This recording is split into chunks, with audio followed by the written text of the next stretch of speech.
Students के लिए हो तो फिर अध्यापक के लिए होना तो चाहिए ना। अब कान खुला रखकर सुन लीजिए।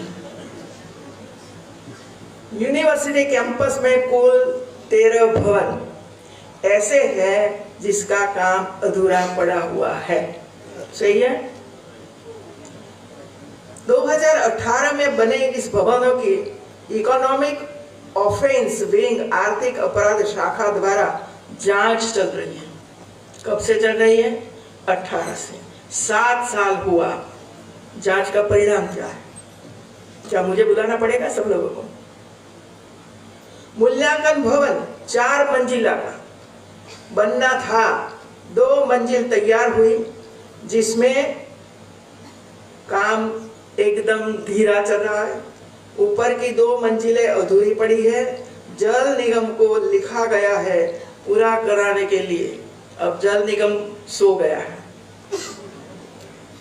देखिए, 3 गर्ल्स हॉस्टल है, लेकिन किसी भी हॉस्टल में पूरी क्षमता से एडमिशन नहीं हुए। अभी छुट्टी चल रही है। दीक्षांत की छुट्टी दी गई है। किस वजह से छुट्टी दी गई है? और 2 अक्टूबर से छुट्टी दी गई है। क्षमता 140, प्रवेश 73। दूसरी हॉस्टल में क्षमता 98, प्रवेश 71। तीसरी क्षमता 70, इसमें से 49। 5 बॉयज हॉस्टल है, प्लस एक अनुसूचित जाति की। उसमें भी 2 छात्रावास में मेंटेनेंस का कार्य चल रहा है, जिसके छात्र दूसरी हॉस्टल में रहते हैं। इसमें भी कम प्रवेश हुई है। अब बच्चे हॉस्टल में रहना नहीं चाहते हैं कि हॉस्टल में पूरी सुविधा नहीं है क्या कि हमारी क्षमता नहीं है कि आते हैं बच्चों को तुरंत उसको अलॉट करें। हॉस्टलों में मरम्मत और कलर काम चल रहा है, स्थिति ठीक है। छात्रों के नहीं होने से कोई बातचीत छात्रों के साथ नहीं हुई, क्योंकि छात्र नहीं थे। नहीं तो छात्रों के साथ असल स्थिति छात्र बताते हैं कि यूनिवर्सिटी कॉलेज की स्थिति क्या है, लेकिन इससे अब वंचित रह गए। महिला छात्रावासों में किचन एक ही जगह पर है। खाना तीनों छात्रावास में अलग डाइनिंग हॉल में दिया जाता है। महात्मा ज्योतिबा फुले छात्रावास 2018 से बना हुआ है। 204 कमरे हैं और क्षमता 408 की है।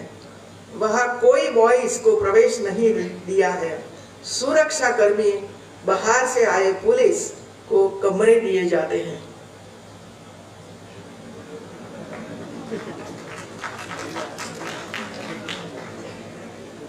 गोरखपुर में ऐसा था, हम लोगों ने खाली करवाया।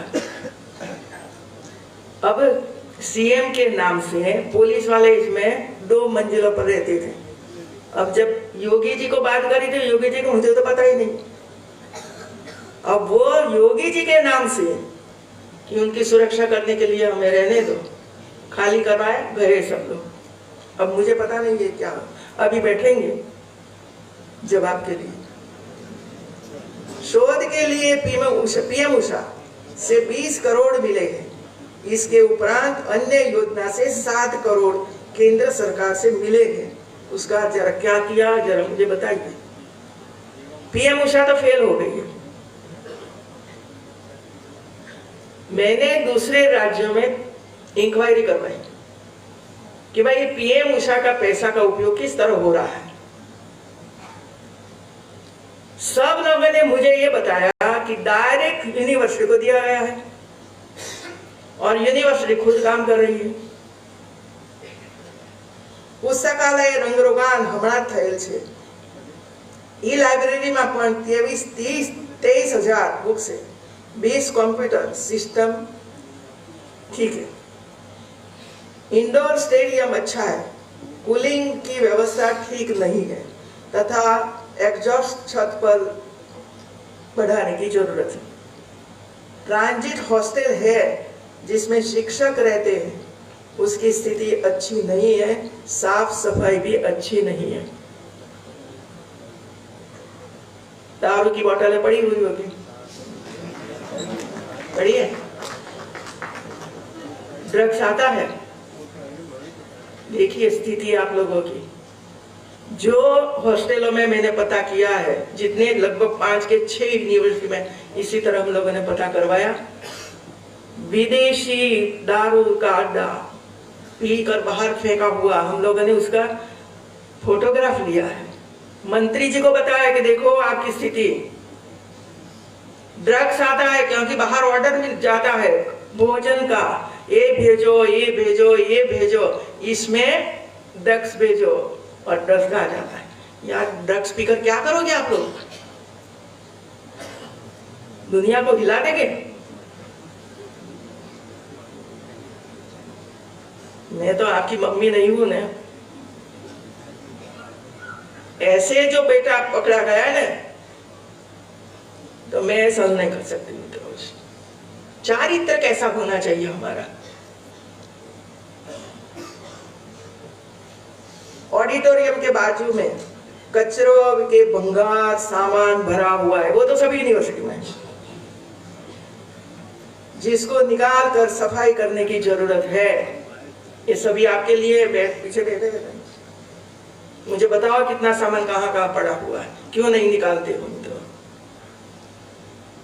वीर सावरकर का भवन में बड़े हॉल बने हुए हैं, अभी कोई उपयोग नहीं हो रहा है, उसका योग्य उपयोग हो सकता है। ग्राउंड फ्लोर मतलब G+1 है। अब मैंने आपको बता दिया, उसको सुधार करना जरूरी है। और दोनों मंत्रियों को मेरी रिक्वेस्ट है, आप जाइए हॉस्टल देखिए, खाना देखिए कैसा है, ड्रग्स कितना आता है देखिए। भाई 2 मार्क्स कम आएगा तो चलेगा, छोड़ो सर ये सब। क्या ड्रग्स खाते, क्या दारू पीते? दारू पीकर पढ़ाएंगे? अध्यापक भी पीते होंगे। यदि नहीं पीते होंगे तो पूरा कैंपस दारू मुक्त हो जाएगा। राजभवन को दारू मुक्त बना दिया है हम लोगों ने, किसी का नहीं चलेगा।